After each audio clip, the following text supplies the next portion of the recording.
કેમ છો વિદ્યાર્થી મિત્રો? હું કુમુદ પટેલ આપ સર્વેનું સ્વાગત કરું છું.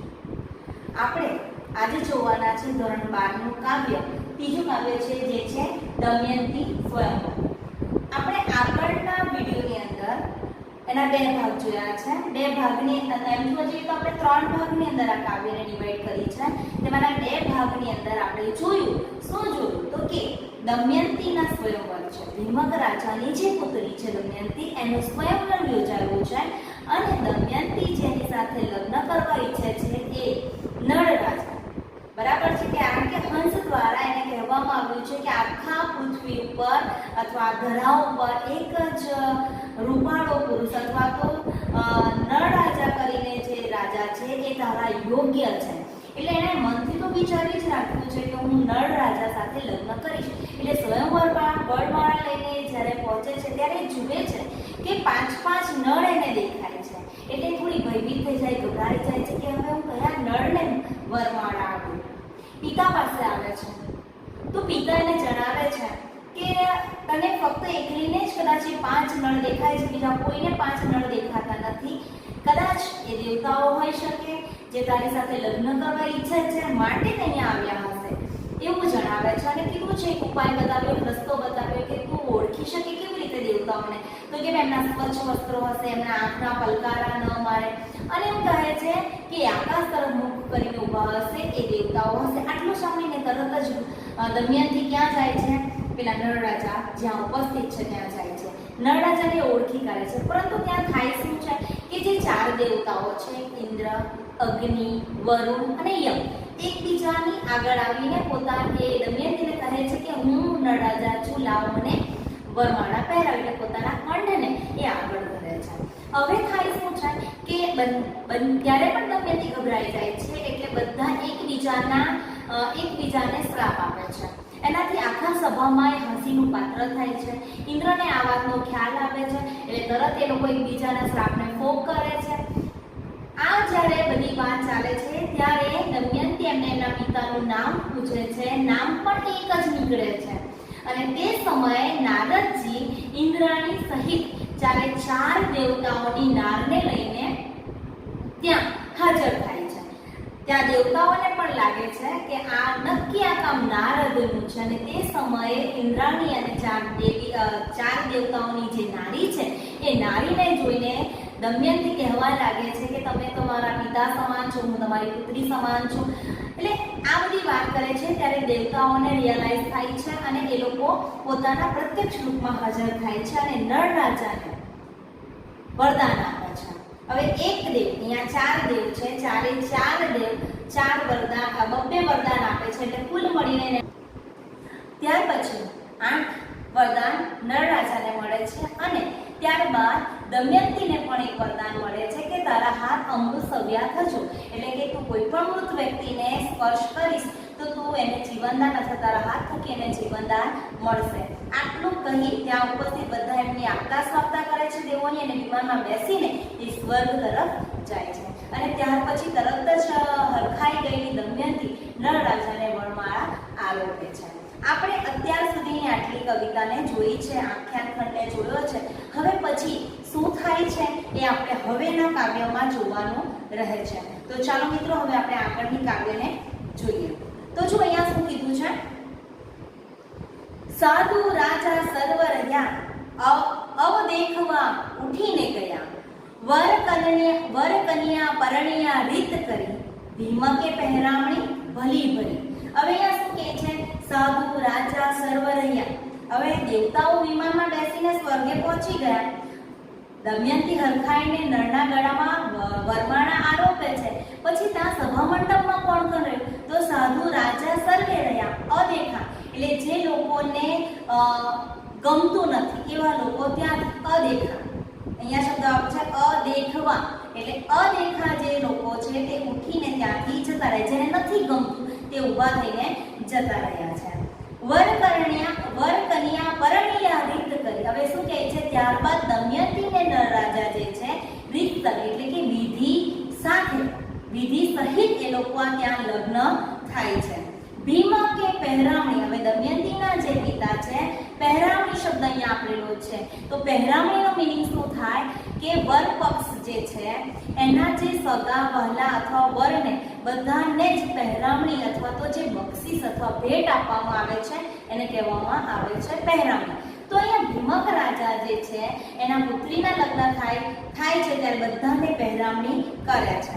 આગળ શું કહ્યું છે જુઓ, નળ દમયંતી બંને જાય વડોવી વડિયા ભીમ કરાય, ગાજતે વાજતે નળ રાજા વળ્યા એવે કળિયુગ દ્વાપર સામા મળ્યા. જો અહીંયા શું કીધું છે કે નળ અને દમયંતી ના લગ્ન થઈ ગયા છે. હવે બંને ને વડાવીને કોણ ભીમક રાજા એટલે દમયંતીના જે પિતા છે પિયર પક્ષવાળા બધા જ લોકો દમયંતીને નળ રાજાને વડાવવા જાય છે અને વડાવીને ભીમક રાય આવે છે. એવું કહે છે કે કેવી રીતે જાન જાય છે એમની, વાજતે ગાજતે નળ રાજા પોતાના દેશ તરફ પોતાના મહેલ તરફ જાય છે એવે કળિયુગ દ્વાપર સામા મળ્યા.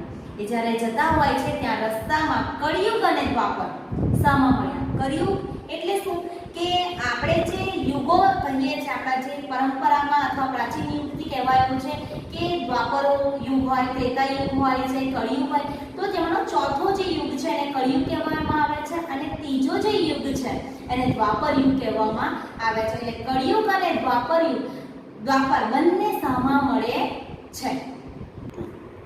અહીંયા શું છે વાજતે ગાજતે. હવે વાજતે ગાજતે નળ રાજા વળ્યા ને એવે કળિયુગ દ્વાપર સામા મળ્યા, વરવા વૈદર્ભી નારદે મોકલ્યા, આવે ઉતાવળા શ્વાસે હલફિયા. જો અહીંયા શું શબ્દ કીધું છે હલફિયા. હલફિયા એટલે શું થાય હાફડા ફાફડા. હલફિયા એટલે હાફતા પણ થાય,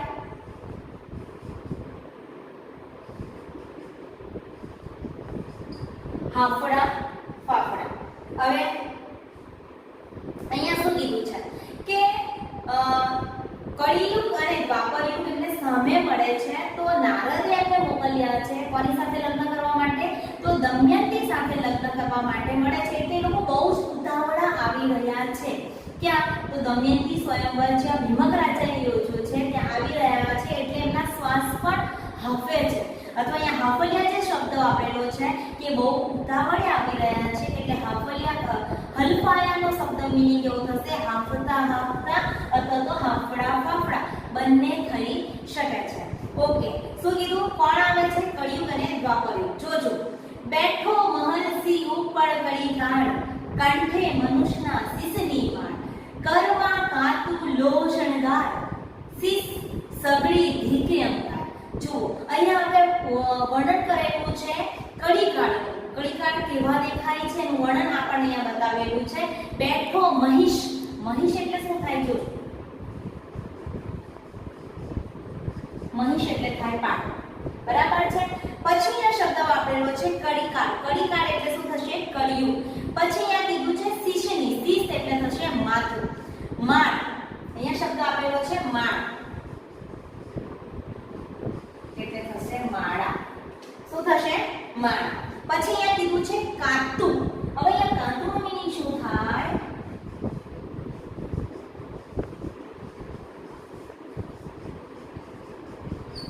લોખંડની તલવાર, લોખંડની વસ્તુ અથવા લોખંડનો ઓજાર એમ પણ થઈ શકે. પછી અહીંયા શું કીધું છે, ધીકે.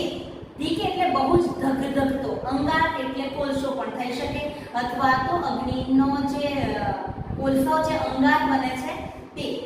હવે અહીંયા શું કીધું છે કે બેઠો મહિષ ઉપર કળી કાળ.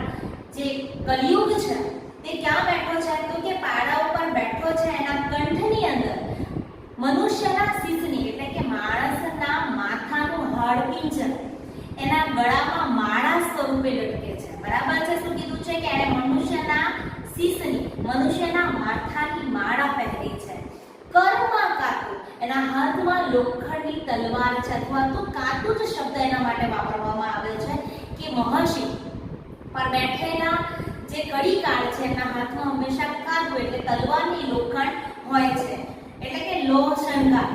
શિશ સગડી ધીકી અંગાર, અને એમનું જે માથું છે તે ધગધગતું અંગાર જેવું છે. એટલે અહીંયા વાત કરી છે કળિયુગની કે કળિયુગનું વર્ણન અહીંયા બતાવેલું છે કે કળિયુગ કેવા દેખાય છે એનું વર્ણન આપણને આ પંક્તિમાં જોવા મળે છે. આગળ જઈ વરુ દમયંતી રૂપ નિધાન, જુએ તો મળી સહમી જાન, કન્યાએ વર જાણ્યો વર્યો, કલી ક્રોધે પાછો ફર્યો. હવે અહીંયા શું કીધું કે જે કળિયુગ છે એ તમને વર્ણન કીધું કે ભાઈ પાડા ઉપર બેઠેલા છે, એના હાથમાં એક લોખંડની તલવાર છે, ફાફડા ફાફડા એ આવે છે, એના માથા પર અંગાર જેટલું ધગધગતો અંગાર છે એનું માથું. તો એ આવે છે કોના માટે? તો કે દમયંતીની સાથે લગ્ન કરવા માટે આવી રહ્યો છે. તો અહીંયા પહેલી લીટીમાં જ એમ કીધું છે કે જોઈ વરુ દમયંતી રૂપ નિધાન, કે દમયંતી રૂપ નિધાન એટલે રૂપના અંબારે કે દમયંતીની જે સાથે હું લગ્ન કરું એવું કળિયુગનો વિચાર છે, અથવા કળિયુગ એવી ઈચ્છા ધરાવે છે કે મારે, મેં સાંભળ્યું છે કે દમયંતી, કારણ કે નારદજી એનું વર્ણન કર્યું છે એની આગળ કે રૂપની અંબારે કે દમયંતીનો સ્વયંવર યોજાવાનું છે, એ તમારી પત્ની બનવા યોગ્ય છે, તો તમે તે સ્વયંવરની અંદર જાઓ. એટલે આ બાજુ કળિયુગ બહુ સ્પીડમાં હાફડા ફાફડા આવ્યા છે, માટે એને કીધું કે રૂપની નિધાન એવી દમયંતીને મારે વરવું છે.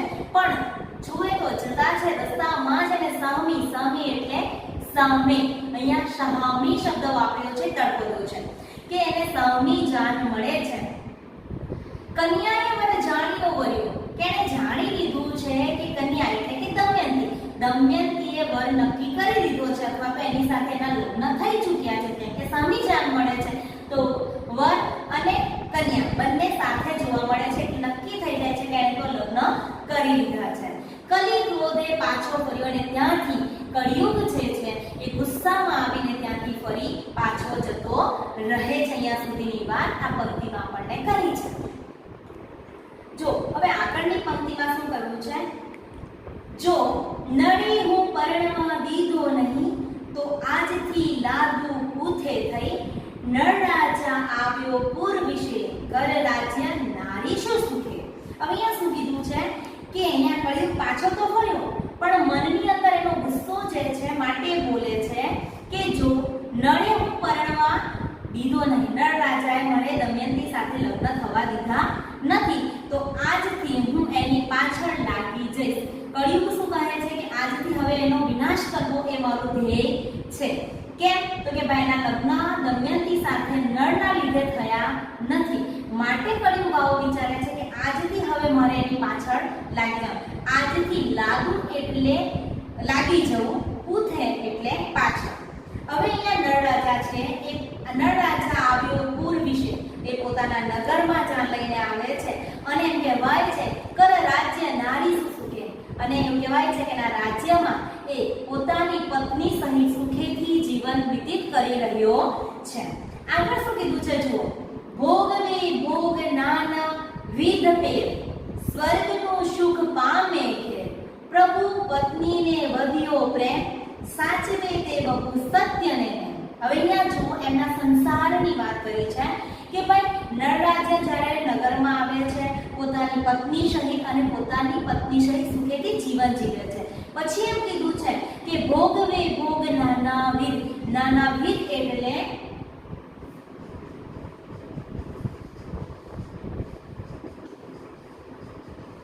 ભાતના. હવે અહીંયા શબ્દ એક બીજો આપેલો છે પેર. પેર એટલે શું થાય? પ્રકાર.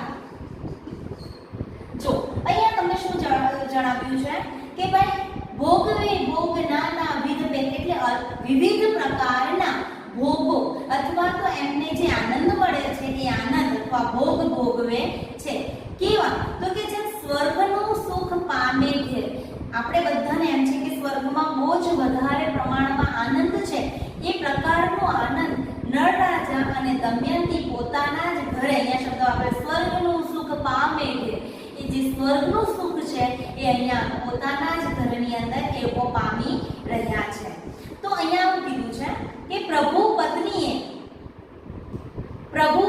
અહીંયા પ્રભુ શબ્દ કોના માટે વાપરેલો છે? તો નળ રાજા માટે. પ્રભુ એટલે ભગવાનની વાત નથી કરી, પણ પ્રભુ પત્નીએ વધ્યો પ્રેમ એટલે નળ રાજા અને દમયંતી વચ્ચે પ્રેમ વધે છે, અને સાચવે તે બહુ સત્યને, એમના ઘરને અને સંસારને અથવા એના નગરની જે વાત કરી છે કે ભાઈ બહુ સુખેથી જીવન વિતાવી રહ્યા છે, એના પાછળનું કોઈ રહસ્ય હોય તો એ પતિ પત્નીનો પ્રેમ વધ્યો છે એ પણ છે, અને સાથે સાથે એ સત્ય અને નેમ એટલે કે પોતે સત્યથી ચાલે છે અને જે નિયમો પાળવાના હોય છે બધા જ નિયમોનું પાલન એ પોતાના નગરમાં રહી, પોતાના ઘરમાં રહી ને કરે છે. માટે એમનું જે જીવન છે તે બહુ સુખમય વ્યતીત થઈ રહ્યું છે.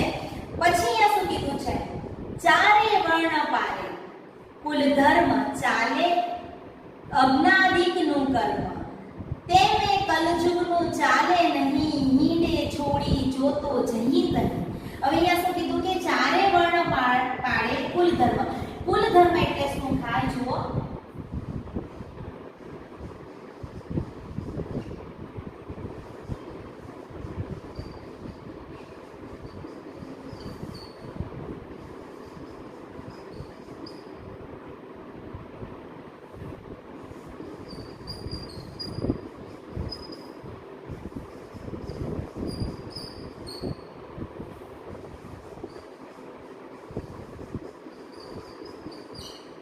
ચાલો અહીંયા કીધું છે કે કુલ ધર્મ એટલે વંશ પરંપરાથી ચાલી આવેલા વિશિષ્ટ ધર્માચાર.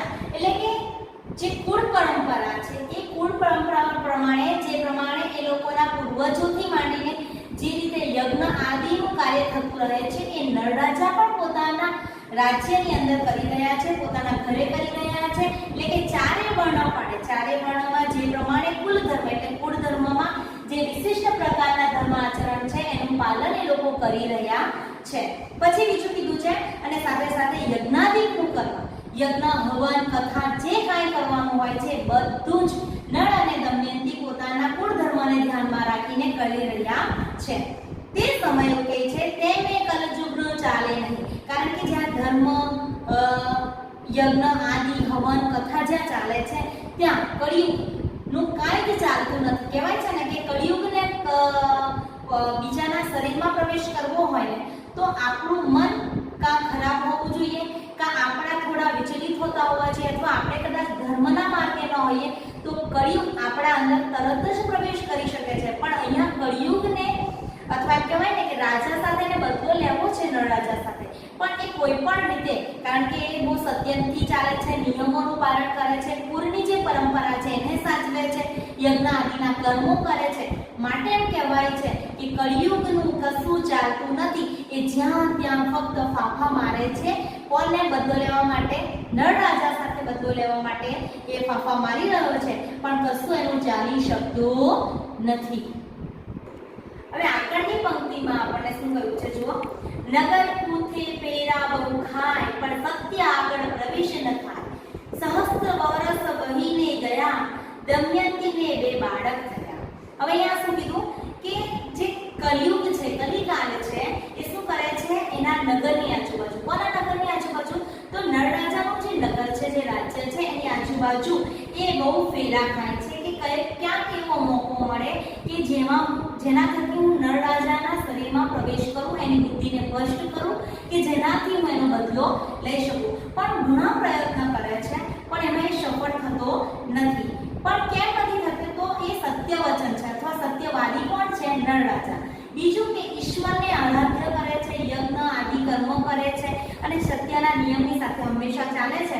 માટે એ શબ્દ પણ આપ્યો છે કે સત્ય આગળ પ્રવેશ ન થાય, કે જ્યાં સત્ય હોય ત્યાં જૂઠું અથવા તો ખરાબ વસ્તુ પ્રવેશ કરી શકતું નથી. તો અહીંયા પણ આ વસ્તુ જોવા મળે છે. પછી આગળ શું કીધું છે કે સહસ્ત્ર વર્ષ વહીને ગયા. સહસ્ત્ર શબ્દ વાપરેલો છે. સહસ્ત્ર એટલે શું થશે? સહસ્ત્ર એટલે થશે 1000 અથવા તો હજારો વર્ષ. ઓકે, અહીંયા વર્ષ શબ્દ આપેલો છે તળપદો, એટલે અહીંયા લખી દઉં વર્ષ. બરાબર છે. પછી બીજું કીધું છે વહીને ગયા, એટલે કે 1000 વર્ષો વીતી ગયા. દમયંતીને બે બાળકો થયા. શું કીધું છે? દમયંતી જે છે એને બે પુત્રો પ્રાપ્ત થાય છે અથવા તો બે બાળક થાય છે. જુગ્મ બાલક સંગાથે પ્રવશ્યા, પુત્ર પુત્રી રૂપે અભિનવા, નળ દમયંતી હરખે ઘણું બાળક વડે શોભતું આવ્યું. હવે અહીંયા શું કીધું છે? જુગ્મ શબ્દ આપેલો છે. જુગ્મ એટલે શું થશે?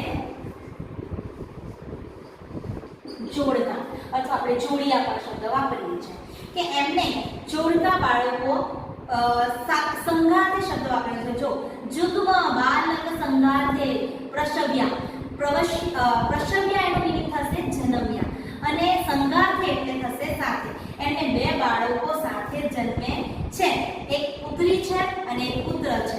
બંને બહુ સુંદર રૂપાળા છે એવું અહીંયા કીધું છે. નળ દમયંતી આ જોઈને હરખે છે, તે ખુશાલ છે. એમનું જે પરિવાર છે તે અહીંયા પૂર્ણ થાય છે, હરખ ગેલા છે. બાળક વડે એમનું આંગણું કેવું થાય છે, શોભાયમાન છે. કે બાળકના કિલકિલાટથી અથવા તો એમના અવાજથી આખા ઘરની અંદર એક આનંદની અનુભૂતિ વ્યાપી ગઈ છે એવું આ પંક્તિમાં કહે છે.